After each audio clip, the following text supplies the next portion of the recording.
Wine Stories, a podcast to discover the world of wine by Étienne Pommier. Hello everyone, I'm Étienne Pommier, wine authentication expert and owner of Les Caves du Lac in Annecy, France, and it is my pleasure to welcome you to this new season of my podcast, Wine Stories. This year, we will continue exploring the world of wine through journeys from famous vineyards to the most unexpected terroirs, tasting the world's greatest wines as well as affordable and easy drinking bottles. We will also be talking about those who make wine, its culture and its history, as well as cases and debates stirring the world of wine today. There are always different angles to the same story, and depending on a point of view, the events unfolding and their perception by the different protagonists can vary greatly. Today's episode is a perfect example of how different a story can be depending on who tells it. It has made so much noise around the world of wine and has had so many repercussions on the industry that it is now widely considered a pivotal moment in wine history. However, in France, where it took place, few people actually know about it and even fewer realize the impact it had beyond French borders. To make a good story, you need a good plot with twists and surprises, and you will find plenty of them here. But you also need great characters, and all those involved in this one fit the bill. Iconic wine producers, 3 Michelin star chefs and sommeliers, as well as self-made men of humble backgrounds, all of them left a mark on the wine industry without realizing they were making history. So without further ado, let me tell you the story of a wine tasting that changed the world, the Judgment of Paris.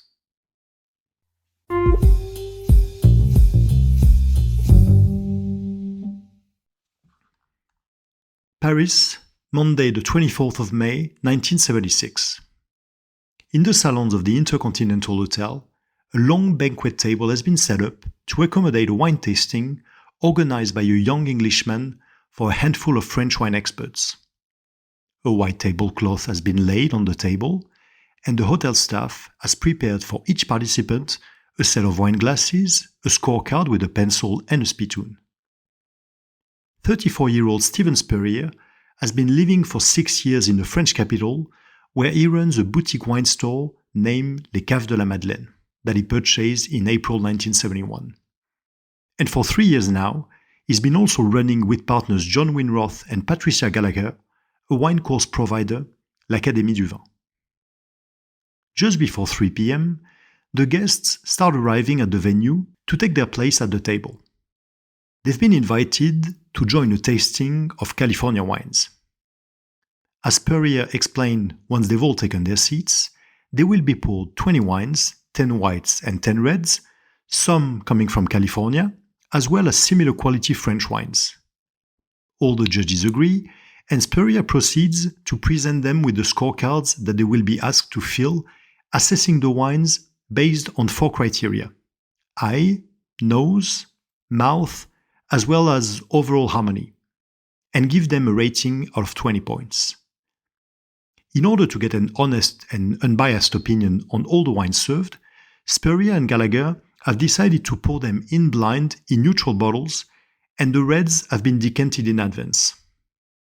After serving a Chablis 74 as a palate cleanser, Spurrier announces the beginning of the tasting as the waiters start pouring the wines.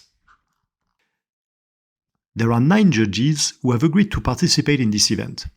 First, there is Pierre Bréjou, Inspector General of the INAO, the French organization in charge of regulating the AOCs. There is also Michel Devaz, a Swiss wine educator at l'Académie du Vin and future author of several books on French wine. There is also Claude Dubois-Millot, sales director at the Goemio Guide, and Odette Kahn, editor-in-chief of the Revue du Vin de France, the #1 wine publication in the country. 2 wine producers are present, one from Bordeaux, Pierre Tary, owner of Château Giscourt in Margaux and Secretary General of the Association des Grands Crus Classés, and Aubert de Villaine, co-owner and co-director of the Domaine de la Romanée-Conti in Burgundy.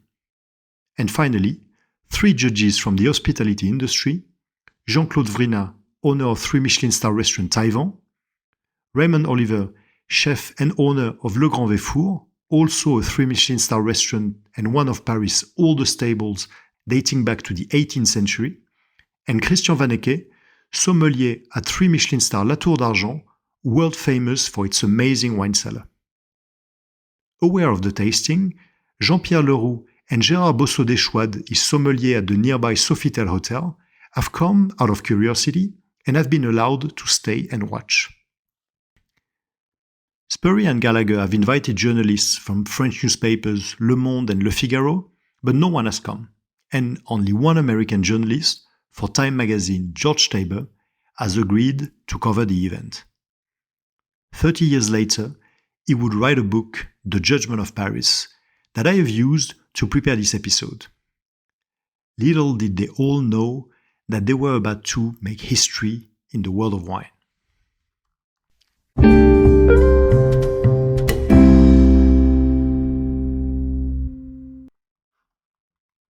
The idea of organizing a tasting of Californian wines in Paris in the mid-70s is Patricia Gallagher's brainchild. Spurrier and her had already made a name for themselves in the small Parisian wine world by organizing a face-off of all the Bordeaux first growth the previous year. All the producers came, except Chateaubriand, to present and compare their 1970 vintage. It was the first time such a tasting was organized, and it made enough noise to put the Cave de la Madeleine on the map. Over the past few years, Gallagher and Spurrier had heard many positive feedback about up-and-coming producers in California, and they had tasted a few bottles. But after tasting samples brought back from the US by friends and family, and having traveled to the Napa Valley to try the wines, they decided to organize a tasting of Californian wines in Paris to show the French what was going on in the Far West. Winemaking in California started in the 19th century following the 1849 gold rush, when the settlers realized why Native Americans called this place Napa, the land of abundance. The warm Mediterranean climate and fertile soils of the valley allowed to grow almost anything and proved ideal for viticulture. The first Californian winemakers had faith in their vineyards, believing they could yield quality wines, and since all of them were coming from Europe, where viticulture had been widespread for centuries, they brought some winemaking knowledge with them. In 1854, a San Francisco newspaper wrote about the wine of George Yount, the first settler in the valley. It bears a good deal of resemblance to the Bordeaux wines. With more age and perhaps a little better management, it would equal the best French wines. These pioneers came from Germany, such as Charles Krug or the Beringer brothers, Hungary, like Agoston Arasi, or France, like Georges de Latour. The Californian wine industry grew for 60 years until everything stopped in 1919 with the enforcement of the Volstead Act that instated prohibition in the United States. Wine production almost completely stopped in California, with few exceptions for religious purposes. And when prohibition ended in 1933, the once flourishing Napa wine industry was in a dire state. After World War II, a group of new pioneers started establishing new wineries and rejuvenating old ones, bringing a new energy in the valley, under the mentorship of the likes of André Tchelitchev, Louis M. Martini, or Robert Mondavi. Plantings in the valley increased, poor Prohibition-era grapes were uprooted to be replaced by adequate cultivars, and the overall quality output of the valley increased.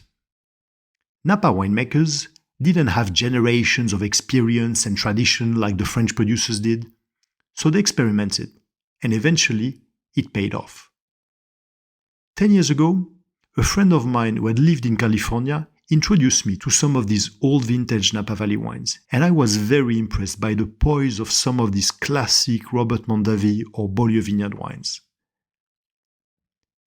In the 1960s, the valley started attracting more and more people interested in making wine or investing in a winery, and by the end of the decade, Napa was starting to be talked about a little.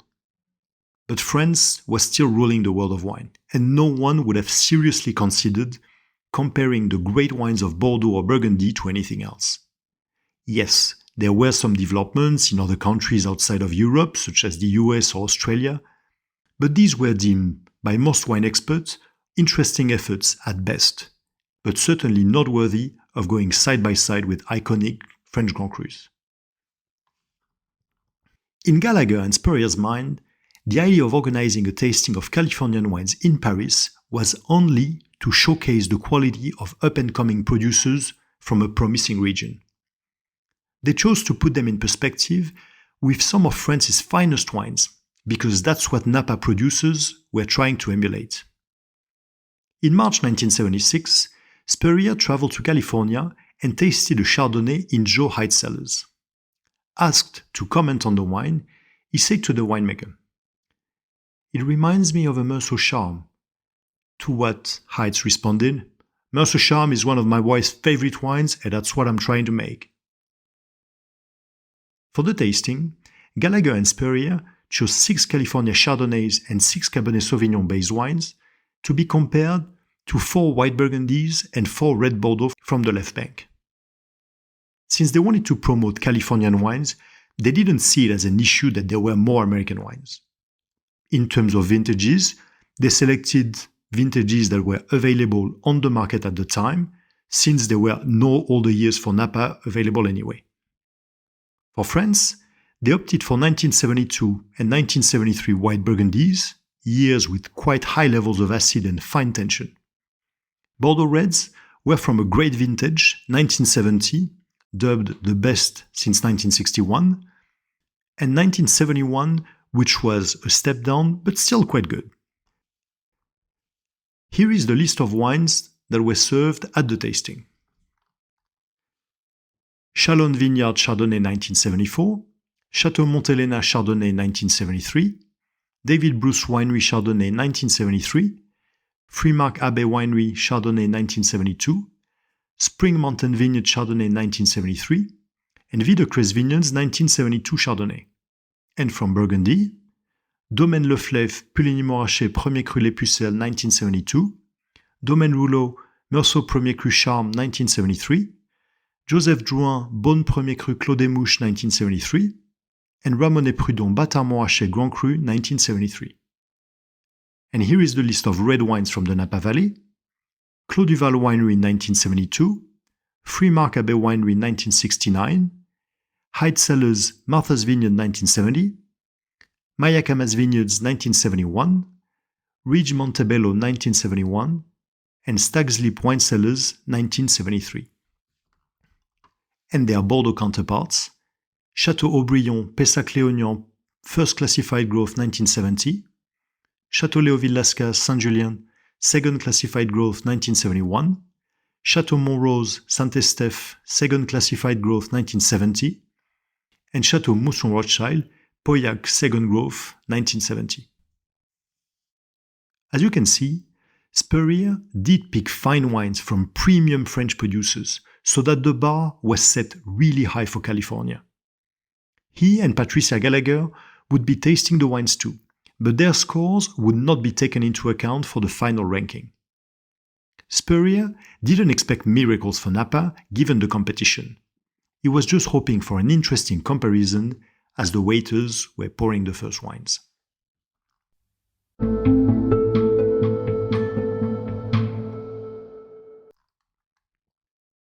The first flight of white wine started quietly, but soon judges started chatting more than it is common in such tastings, arguing about the provenance of the wines. From their comments, though, journalist George Taber quickly realized that they were totally confused about the wines in front of them, arguing for Burgundy when it was California and the other way around. Taber recalls that Sofitel's Jean-Paul Leroux was shocked to realize that some of the country's finest tasters, some of whom he looked up to, couldn't tell the origin of the Chardonnays.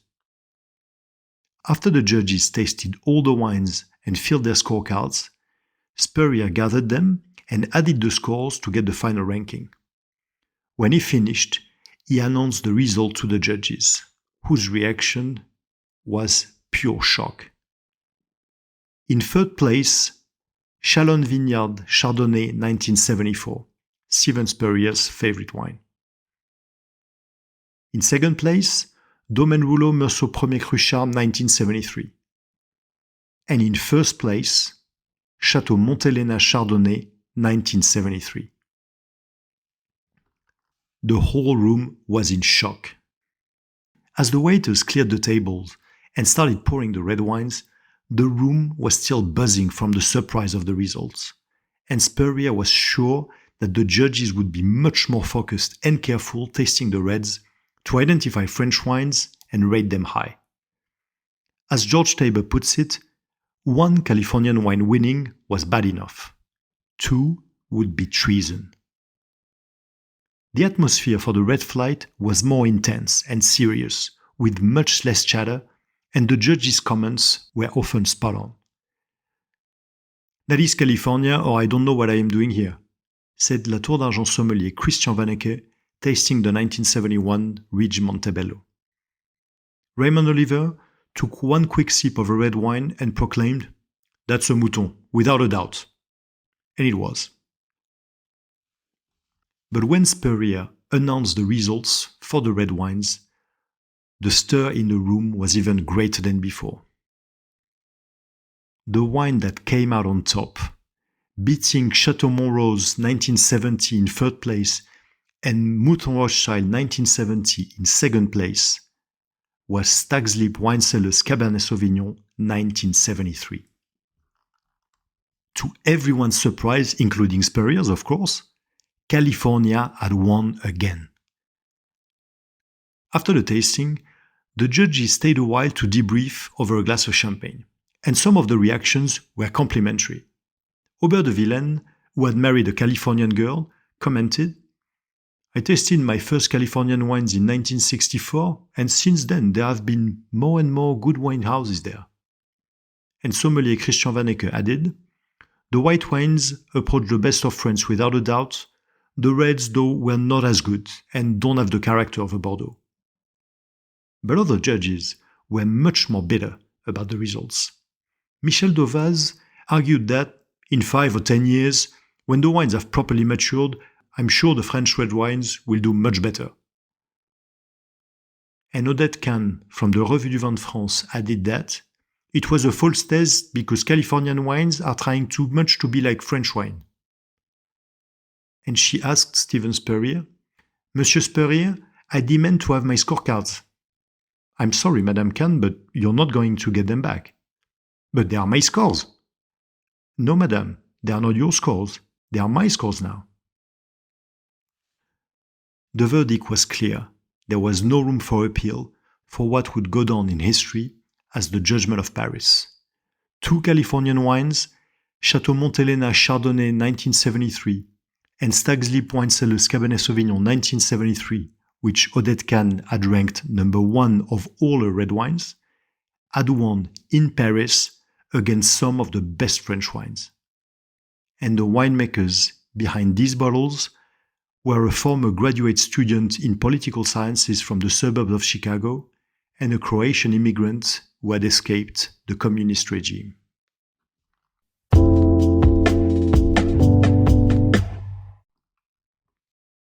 Miljenko Grgić was born on April 1st, 1923, in a small village of southern Croatia, the last of 11 children.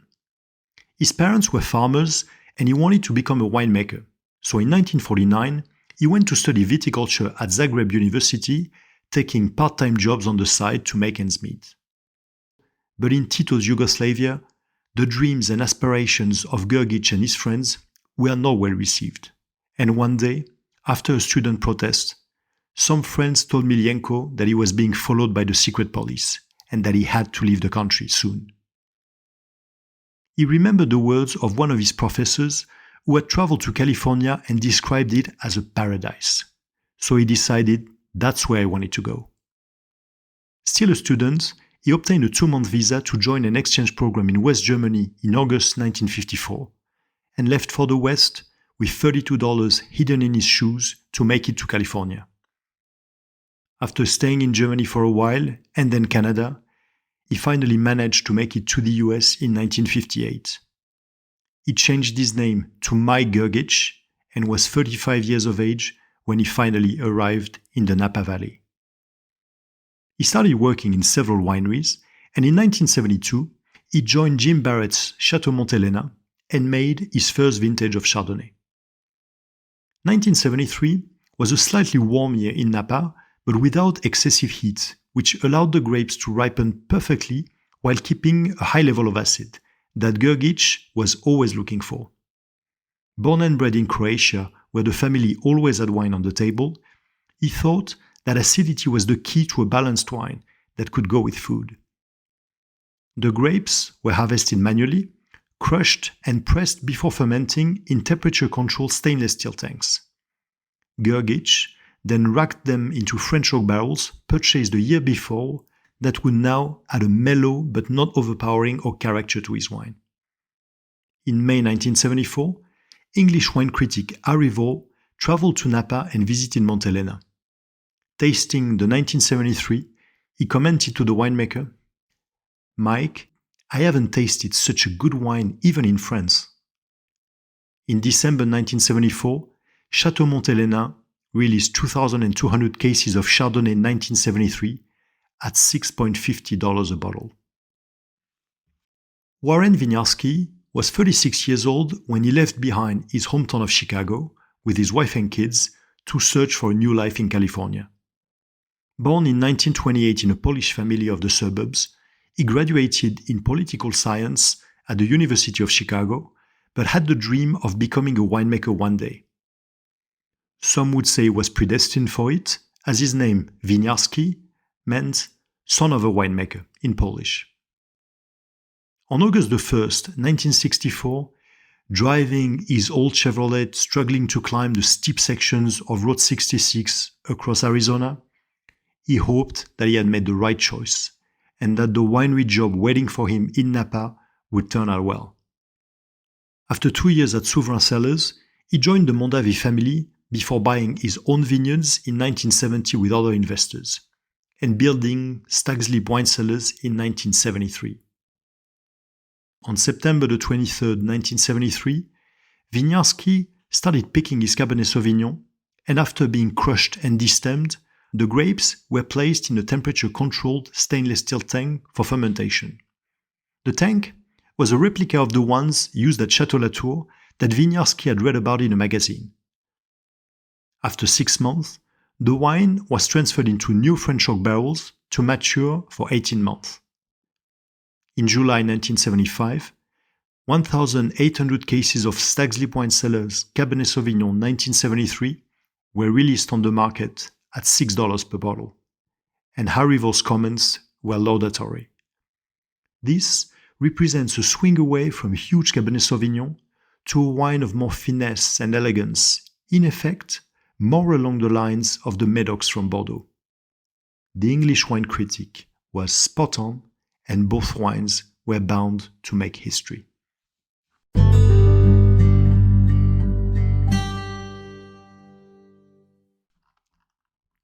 The day after the Paris tasting, George Taber called Patricia Gallagher to ask if she knew the whereabouts of the American producers whose wines were featured in the tasting, as he knew she had organized a wine tour for them in Bordeaux. On that day, the Californians were having lunch at Château Lascombe, and Taber called the Margaux property and asked to speak with Jim Barrett, the owner of Château Montelena. "What is your reaction from beating the French at their own game in Paris?" "I guess it's time to be humble and pleased, but I'm not stunned. We've known for a long time that we could put our white Burgundy against anybody's in the world and not take a backseat." While still at the table in Lascombe, the Americans managed to keep a straight face, but as soon as the minibus left the chateau, they started cheering as if they'd won the Super Bowl. The following day, the group was flying back to California, and word of the Paris tasting reached Barbara Winiarski at Stag's Leap. When she told the news to her husband, he only replied, without realizing the impact this would have on his whole life, "That's nice." On June 7, 1976, George Taber's article was published by Time magazine, and 20 million American readers discovered the story of the Paris tasting. The very same day, wine shops across the country started receiving dozens of phone calls from clients who wanted to buy the featured wines, and soon all stores in the US ran out of Montelena and the other wines. The tasting was commented at large and reenacted by many wine lovers. In France, however, things were quite different. There were calls for Pierre Bréjou to resign his position as Inspector General of the INAO, and Latour d'Argent director Claude Terrail scolded his sommelier Christian Vanneke for participating. "You don't understand, Christian. This is very bad for French wine business." Odette Kahn wrote a bitter article blaming Spurrier for nasty, slanted and false conclusions, arguing it was a conspiracy to make Californian wines look better than they actually were. She went as far as to tell him in an event a month later that he had falsified the scores. The Englishman became persona non grata in Bordeaux and Burgundy for some time, and while on a trip to buy some wine a year later, he was kicked out of Domaine Ramonet. The verdict had turned out to be so shameful for French wine that 25 years later, judges still refused to talk to George Taber about it when he wrote his book. In the French media, there were very few articles about it, and they were typically dismissive of the importance of the event. "Let's never talk about it again" seemed to be the consensus in France, but that was ignoring deliberately the resonance that the tasting had around the world. And the Judgment of Paris quickly became the most debated and analyzed wine ranking since the 1855 classification. In the aftermath of the event, 4 main complaints quickly emerged about the tasting. First, the 20-point scoring system and overall score calculation was too simplistic and didn't follow the rigorous methodology used in statistical analysis, such as the differing scoring style of each judge. So in the 1980s, 2 professors of economics at Princeton University analyzed the results of the red wine tasting again, and they obtained the same results with Stag's Leap number 1. Also, some argued that the French were not the best wines nor the best vintages, but Spurrier had already featured wines that were available for sale at the time, and the complaint on quality when all wines were either Premier or Grand Crus seemed unreasonable. Others pointed out that the French wines were too young and that the same tasting would give different results a few years down the road. These comments assumed that the French wines, especially the reds, would improve over time, while the Napa wines wouldn't. But nobody knew how Napa wines could age back then, and history has proven critics wrong. In 1986, the tasting was reenacted by Wine Spectator and also by Steven Spurrier himself, and every time, California won again. In 2006, a rematch was organized in London and another one simultaneously in New York. Both gave Ridge number 1 and Stag's Leap number 2. So it is now established that the Napa Cabernets featured in 1976 have aged beautifully and that this complaint wasn't relevant. Finally, some observers pointed out that blind tastings are inherently flawed and capricious.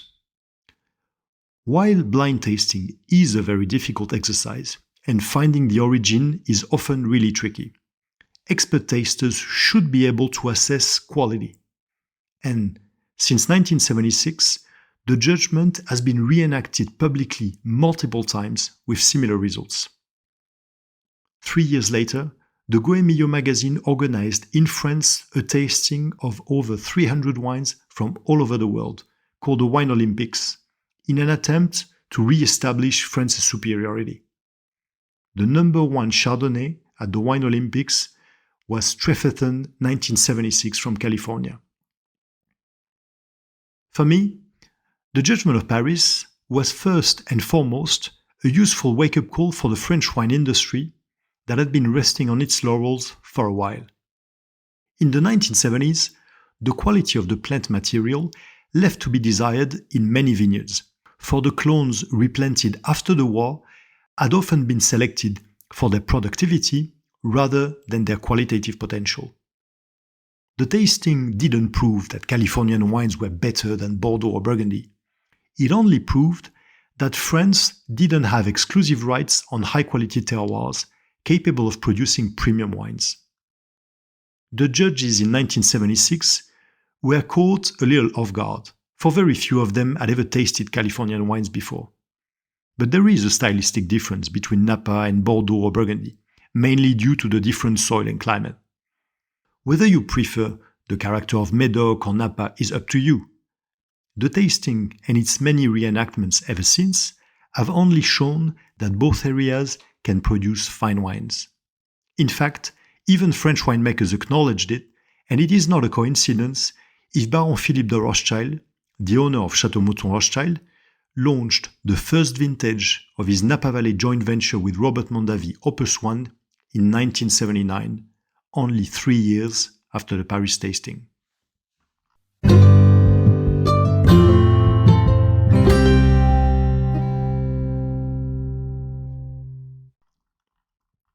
In his autobiography, Harvest of Joy, published in 1998, Robert Mondavi gave his opinion on the event. The Paris tasting was an enormous event in the history of Californian winemaking. Suddenly, people had a new respect for what we were doing. They saw we could make wines as good as the best in France. And in fact, after the tasting, Mike Gergich's phone started ringing non-stop with job offers.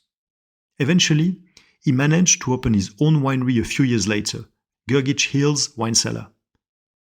He passed away on December 13, 2023, at 100 years of age, leaving a remarkable legacy.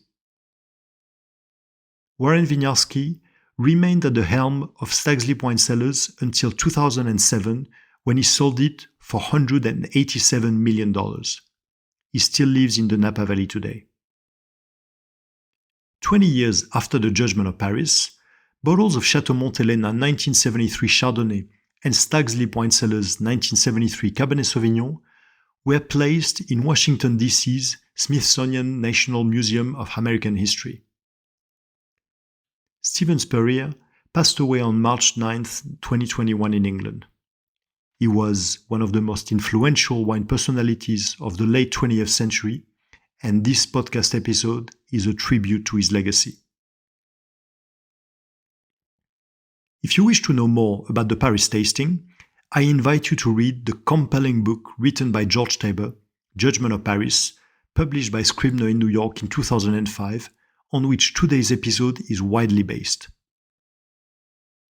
You can also watch the 2008 film Bottle Shock, directed by Randall Miller, that recounts the tasting, even if very loosely and with many inaccuracies.